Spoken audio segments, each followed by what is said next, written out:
I to had have. a great conversation. What was the guy's name? It wasn't Christopher Mason. That was the guy that was talking about space. Who was the dude that I did the episode with last week that we put out? Scott, somebody, the guy about Mars. I had this fucking phenomenal... Scott Solomon. Yeah, Scott Solomon. Unbelievable evolutionary biologist who's applied evolutionary biology thinking to what we're going to need to do to be able to survive on Mars. Yeah. Radiation, what happens to bone density? But if you've got the bone density loss, how do women give birth? Right. You're going to have to do every child by cesarean C-section. Right. But over time, if you have C-section, you get narrower hips, you get bigger baby heads. You almost reverse evolution of where we got through. Like, just where we need to be underground. Because if we're underground in Mars, then it means that we're going to be protected naturally by the terrain from the radiation. Yeah. But if you're underground, what happens to melanin in the skin, and what happens to vitamin D levels, and if you've got artificial light, and what happens to what's the psychological profile of these people? Is that I'm like sat there, just a virtual episode, and my fucking mind was, this is a sleeper episode. It was so fucking good. Such a sleeper episode. But can we engineer? It was and so remember, like, transgenics we use in plants. The fucking word trans, dude. Put the word trans at the start of anything after the last 6 years, and it's going to struggle. Let me same as nuclear. Yeah. Well, I don't want to say GMO people because that's got a worse name. Yeah. Like if I say the GMO person, because I used to work at Monsanto, so like that gives me my double evil scientist credibility. GMO. But there's likely going to be a situation where they're going to discover this, because what we're now discovering, a lot of like the human biology, like we talked about all the genes that are on or off. How do they all work? How do all those proteins work together? I described 80 years of 10 billion proteins interacting in a place the size of Manhattan, 500 story tall, bumping into each other, doing stuff. That's how we do stuff in a cell for 1 second. So there's a regulatory network where all these proteins are doing stuff in a way that we can't model. We don't understand today. Isn't it mad that just doesn't switch off one day of all of the human? Yeah, it's just 404s and you sort of blue screen of death yourself for a bit. Cold temperatures will do that. That's why we can freeze biological tissue and then boot it back up, because it'll just stops all that because it's actually the thermodynamics. It's the Chris is totally right here. Every IVF doctor already eyeballs the embryos and picks the best looking one. All this technology does is replace the eyeball with data. Why would you not want better information? Kinetic energy of the proteins, it's random. The proteins are just bouncing around in the cell, and they randomly will bump into stuff and do stuff. It's amazing to think about, there's no way that you could think that you can realize that and not think that the universe is a simulation. Yeah. You know, it's just like, it's literally just chaotic ensembles of molecules that randomly do these incredible things that we look at and we're like, I can move my finger. It's it's the craziest shit. Well, it's the same as when you realize that most of matter is empty space, but if I do this, my hand doesn't pass through the table. Right. Fucking awesome. Right. And the fact that it's all quantum anyway, which means that it could tunnel through anything at any point in time. I'm still waiting for that to happen. Well, here's another fucked up thing to think about. You've heard of like quantum entanglement. So, you can entangle two particles and move them apart, change the state of one, and the other one will change instantaneously on the other side of the universe, theoretically. There's reasons to believe that it might be the case that every particle of a particular type is entangled with every other particle. And I'll just let that settle for a second, because if that were true, then you could theoretically, every time any particle changes anywhere in the universe, it's affecting every other particle in the universe. It's kind of like a panpsychism, but for a connectivity, like a membrane that everybody is a part of. Or it might be the case that progression in the universe is actually like think about a quantum state that's changing, and then space and time are a manifestation of that change. Because that's why entropy exists. That's why there is a progression in one direction. And it might just be that, because space and time are defined by the relationship between particles.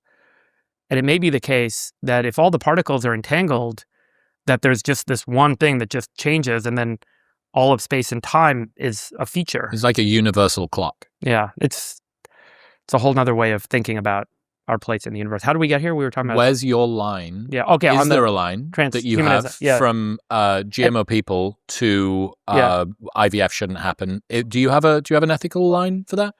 Yeah.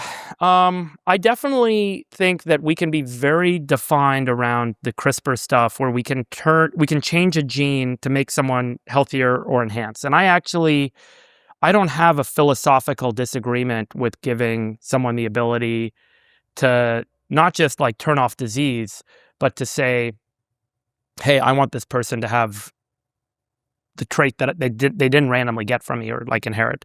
I think that's fine. How do you stop people? I mean, no but parent. But by the way, I'll say there's a whole bunch of therapeutic treatments that we're doing now that are doing what I described. This is a fascinating stat. Higher IQ is moderately negatively correlated with life satisfaction. So the smartest people on average are less happy, even though they avoid jail, addiction, and poverty at higher rates. Parents are going to be picking out from a dashboard without understanding the trade-offs. In that final stage with an adult human. Like follistatin stuff? Right. And I was in Prospera with the guys when Brian Johnson got that. Right. And so you could take, that is a gene that makes a protein that you could theoretically use mRNA to do it, but it's short-lived. And you could put a plasmid, a gene, and put it in your body, and it will make a protein that gives you strength. Yeah, whatever it is. But that is like nursery school. Go to like university PhD level, and what we're learning about all the interaction between all the proteins is we could come up with a set of genes that if I put them into you, they will make you 100 times smarter. Would you get that shot? I would. Right. I'm choosing for me. I think what becomes interesting is when parents are choosing for their kids. I think that's right. I think that's the right philosophical framing. Yeah. That's right. Yeah. Look, if you've got this technology and it's available to be elected in the same way as we don't let people get tattoos before they're 18 or whatever, then all right. So for me, currently, Johnny from Herosite, who again, I can't fucking shout out enough. Like, he's so good at communicating this stuff, and Herosite rules. That line up to embryo selection. So I'm happy. I see no philosophical issue with choosing from the harvest that you've already done. IVF's already been and gone. Perhaps that's a bit of anchoring bias for me, that I might have thought twice about what IVF meant had I been born 100 years ago. But it's here, and I can't go back. I can't cognitively take myself out of it. I think up to the point where here's your 15, pick from your 15, we're already eyeballing it. That seems to compel me in the direction that this is already being done. When it gets to, we're going to choose from the genes that you could have had, then when it gets to, we're going to change them, and then when it gets to, we're going to create them, that I'm as yet morally unconvinced. So you can pick, but you can't change. Yet, I think that's probably where we are today, and maybe you're a little more progressive than most people. I would say I think most people would still object to that. I think the Overton window changes when if the solution I offered you, where I give you a shot that puts a plasmid, which is a gene, in your body, or integrates that plasmid into your cells. Because I do think that's ultimately where that age reversal stuff is going to come from. I think we're going to end up putting a series of genes in plasmids into our body. They're going to go into our cells, and they're going to self-regulate those cells to make them live forever. When we end up doing that as a mainstay, and everyone's getting that shot, and everyone's living forever, and that becomes kind of a thing that everyone's like, yeah, of course we're boosting our lifespan with these genes. Like, this totally makes sense.